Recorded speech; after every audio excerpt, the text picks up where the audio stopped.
Unexpected investors. My investment plan at the age of 23. నా age 23. నాకు loans EMIs ఏం లేవు కాబట్టి 0. నా మీద డిపెండెంట్స్ కూడా ఎవరు లేరు, 0. నా ఇన్కమ్ ఫర్ ఎగ్జాంపుల్ 30,000 అనుకుందాము. ఈ 30,000ని నేను ఎలా ఇన్వెస్ట్ చేస్తానో దాని గురించి వీడియోలో చెప్తాను. ఈ 30,000ని నేను 2 పార్ట్స్గా డివైడ్ చేసుకుంటాను. ఈ 2 పార్ట్స్లో ఎక్స్పెన్సెస్ ఒకటి, మళ్ళీ నా సేవింగ్స్. ఈ సేవింగ్స్ అండ్ ఎక్స్పెన్సెస్ 70%. ఈ 70%లో నీడ్స్, వాంట్స్, మళ్ళీ నా ఇన్సూరెన్స్ అన్నీ దీంట్లోనే కవర్ అయిపోతాయి అనమాట.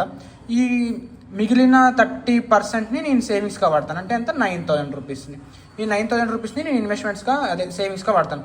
దీన్ని నేను 2 పార్ట్స్గా డివైడ్ చేసుకుంటాను. ఒకటి వచ్చి సేఫెస్ట్ అసెట్, ఇంకోటి వచ్చి లాంగ్ టర్మ్ ఇన్వెస్ట్మెంట్కి మాత్రమే ఇది. నేను ఎప్పుడు ఏది వచ్చినా సరే దీన్ని నేను బ్రేక్ చేయను. నాట్ టు బ్రేక్ ఇది అనమాట. అది నాట్ టు బ్రేక్. మళ్ళీ ఈ సేఫెస్ట్ అసెట్ వచ్చి నేను 2 పార్ట్స్గా డివైడ్ చేసుకుంటాను. 2 పార్ట్స్గా 2 టైప్స్గా ఇన్వెస్ట్ చేస్తాను. ఒకటి వచ్చి నా బ్యాంకులో పెట్టుకుంటాను, ఇంకోటి వచ్చి ఆర్బిట్రాజ్ ఫండ్స్లో పెట్టుకుంటాను అనమాట. ఈ సేఫెస్ట్ పార్ట్ వచ్చి నేను 20% దీంట్లో పెడతాను. ఇన్వెస్ట్మెంట్స్ వచ్చి 80% అనమాట. 80% అంటే ఎంత, 7,200 రూపీస్ని నా మ్యూచువల్ ఫండ్ ఎస్ఐపిగా వెళ్తాయి.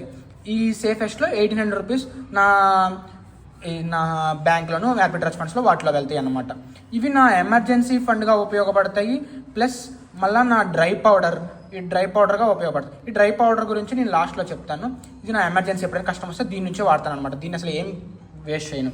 ఈ ఇన్వెస్ట్మెంట్ వచ్చి మళ్ళీ దీన్ని నేను 6 పార్ట్స్గా డివైడ్ చేసుకుంటాను అనమాట. ఈ ఇన్వెస్ట్మెంట్ని 6 పార్ట్స్లో ఫస్ట్ పార్ట్ వచ్చి స్మాల్ క్యాప్లో నేను చాలా అగ్రెసివ్గా ఇన్వెస్ట్ చేస్తాను. అందుకే 25% ఇన్వెస్ట్ చేస్తాను. నా ఏజ్ 23 కాబట్టి నేను అగ్రెసివ్గా ఇన్వెస్ట్ చేస్తాను. మిడ్ క్యాప్ వచ్చి 20%. మళ్ళీ లార్జ్ క్యాప్ వచ్చి నేను 15% ఇన్వెస్ట్ చేస్తాను. మళ్ళీ ఫ్లెక్సీ క్యాప్ వచ్చి నేను 20% ఇన్వెస్ట్ చేస్తాను. గోల్డ్ వచ్చి 10% గోల్డ్ ఎందుకంటే ఇవి ఎప్పుడైనా పడినా ఈ గోల్డ్ పెరుగుతుంది అనే భావంతో ఇన్వెస్ట్ చేస్తాను అనమాట. ఈ 10% వచ్చి నా ఎక్స్పెరిమెంట్. ఈ ఎక్స్పెరిమెంటే మేజర్ అనమాట. ఏంటి, నేను ఈ ఎక్స్పెరిమెంట్ కోసమే నేను మార్కెట్ ఓపెన్ చేసి మూవింగ్ మార్కెట్స్ ఎలా ఉన్నాయి ఏంటి అని మొత్తం చేస్తూ ఉంటాను అనమాట. ఈ ఎక్స్పెరిమెంట్స్లో నేను ఏమేం చేస్తానంటే సిల్వర్లో ఇన్వెస్ట్ చేస్తాను, మళ్ళా గ్లోబల్ ఫండ్స్లో ఇన్వెస్ట్ చేస్తాను. గ్లోబల్ ఫండ్స్ అంటే చైనా ఫండ్స్లో, నాస్డాక్లో, యూఎస్ ఫండ్స్లో అన్నిట్లో ఇన్వెస్ట్ చేస్తూ ఉంటాను అనమాట. ఈ 10%ని ఎందుకంటే పోయినా పర్వాలేదు అన్న కాన్ఫిడెన్స్ తోటి ఈ 10%ని ఇన్వెస్ట్ చేస్తాను. మళ్ళీ ఈ డ్రై పౌడర్ ఉంది కదా, ఈ డ్రై పౌడర్ని నేను ఈ ఎక్స్పెరిమెంట్ లాగే వాడతాను అనమాట. ఎక్కడైతే నాకు చీప్గా దొరుకుతుందో ఆ చీప్గా దొరికిన ప్రోడక్ట్స్ని కొంటూ ఉంటాను అనమాట. దాన్ని అలా వాడుతూ ఉంటాను అనమాట. ఇది నా ఇన్వెస్ట్మెంట్ స్ట్రాటజీ. Thank you. ఎవరికైనా ఇన్వెస్ట్ చేసుకోవాలనుకుంటే కాపీ